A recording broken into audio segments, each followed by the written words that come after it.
ஆளுமைகள் சேனல் நேயர்களுக்கு வணக்கம். அனைவருக்கும் மகளிர் தின வாழ்த்துக்கள்.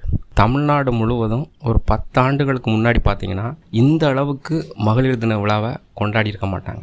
10 ஆண்டுகளுக்கு அப்புறம் ஏன் கொண்டாடுறாங்க அப்படின்னு கேட்டிங்கன்னா, பெண்கள்கிட்ட நிறைய விழிப்புணர்வு வந்திருக்கு. அதே நேரத்தில் பெண்கள் பொருளாதாரத்தில் மிகப்பெரிய சுதந்திரம் அடைஞ்சிருக்காங்க. இப்போ எல்லாம் பார்த்தீங்கன்னா பெண்கள் சுய உதவி குழுக்கள், பெண்கள் சிறு குறு தொழில் என பல விஷயத்தில் முன்னேறிட்டு இருக்காங்க. இப்படி இந்த முன்னேற்றத்துக்கு காரணம் அப்படின்னு பார்த்தீங்கன்னா, சில இடங்களில் அறக்கட்டளைன்னு சொல்லக்கூடிய ட்ரஸ்ட்டுகளும், சில இடங்களில் பெண்கள் அமைப்பு அப்படிங்கிற சங்கங்களும் தான் காரணம். இவங்க பெண்களுக்கு எந்த மாதிரி தொழில் செஞ்சால் சிறப்பாக வளருவாங்க, அதாவது ஒரு ஆண்களே இல்லாட்டாலும் கூட அந்த குடும்பம் மிகப்பெரிய அளவில் வளர்ச்சி அடையணும் அப்படின்னா அவங்க ஏதாவது ஒரு சிறு குறு தொழில் தான் செய்ய முடியும் அப்படிங்கிறதா அந்த விஷயத்தை வளர்த்தது அறக்கட்டளையும் சமூக நல சங்கங்கள் தான். அப்படி ஒரு நல சங்கம் தான் நஞ்சை அப்படிங்கிற ஒரு சங்கம். இந்த சங்கம் நங்கநல்லூர்ல இருக்கு.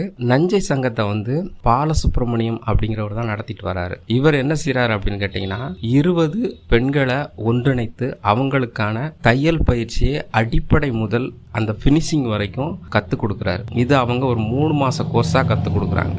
இந்த கோர்ஸை முதல்ல இப்பதான் முடிச்சிருக்கிறாங்க. இதை முடிச்சது மட்டும் இல்லாம இது ஒரு விழாவாகவும் கொண்டாடணும் அப்படின்னு சொல்லிட்டு 2026 மகளிர் தினத்தான 8ஆம் தேதி மாலை 4 மணிக்கு பார்த்தீங்கன்னா நங்கநல்லூரில் உள்ள அருணா மஹாலில் விழா வச்சிருக்காங்க. இந்த விழாவுக்கு லண்டனை தலைநகராக கொண்டு இயங்கக்கூடிய MIT ஸ்கொயரின் CEO சொல்லக்கூடிய புவனேஸ்வரி அவங்க இந்த விழாவில் சிறப்பு விருந்தினராக கலந்துக்கிறாங்க. இதை தவிர நிறைய மகளிர்கள் கலந்துக்கிறாங்க. குறிப்பா நஞ்சை அமைப்பை சேர்ந்த அந்த 30 பெண்களும் தனது குடும்பத்தோட அந்த விழாவை கலந்து கொண்டாட இருக்கிறாங்க. நாமளும் கொண்டாடலாம் வாங்க. இது ஒரு முன்னோட்டம் தான். இதை பற்றியான விரிவான வீடியோவை நீங்க பார்க்கலாம்.